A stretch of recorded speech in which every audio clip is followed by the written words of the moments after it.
Welcome back to my channel. Today I want to talk about one of the Kenner playsets that is a bit rare, I think. Just recently I think I mentioned that I was a bit more into these playsets from the past. I think it's because I'm getting older and it's not so necessary to play with these playsets anymore, but they're nice to look at. And as a kid, often I thought, especially playsets like this one that we're talking about today, is like you don't need much to make the set for this playset in your neighborhood. You just need a sandbox and some sand, and then you can play actually Tatooine. Or the Salak pit from Jabba the Hutt. I think this was very popular. We just dig a hole in the sandbox and then played with the Star Wars figures in the sand.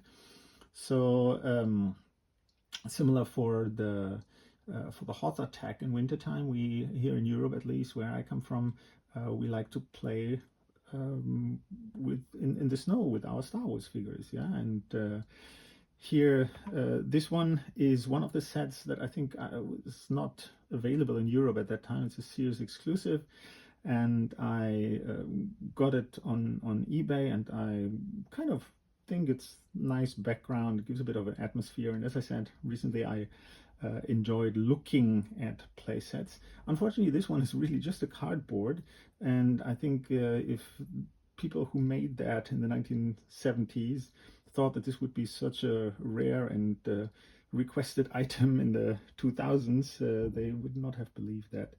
It is because there's not much play value in it. At least they have these pegs, and this playset only comes alive if you have figurines, yeah. And I have some also not from my past. This one here is an quite newly purchased. Does it work?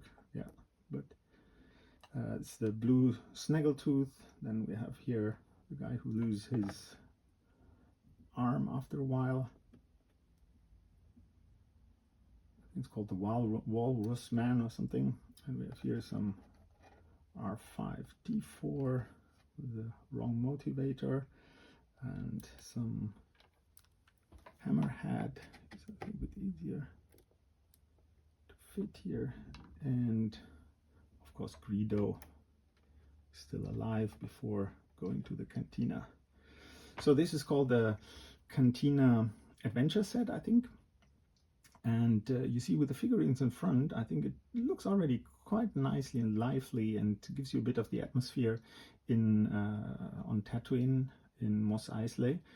And yeah, then you can go with Luke, put him here and say, let's have some drink and find a smuggler in the Cantina bar. And here you have his two friends, R2-D2 and C-3PO.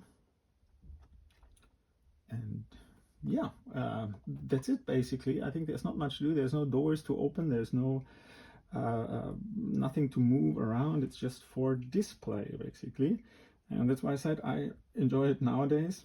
Maybe I wouldn't in the 1970s, but yeah, I got that recently, and I, as I said, strange enough, I enjoy it. So what do you think about this playset? Did you have that as a child and really played with it, or did you think it was boring even at that time, or was it very interesting to play with it, the scene in Tatooine?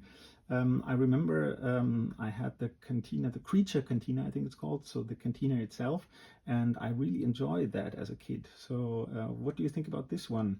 When you really played with this as a kid, please leave some comments, and yeah, like my videos. Thanks for watching.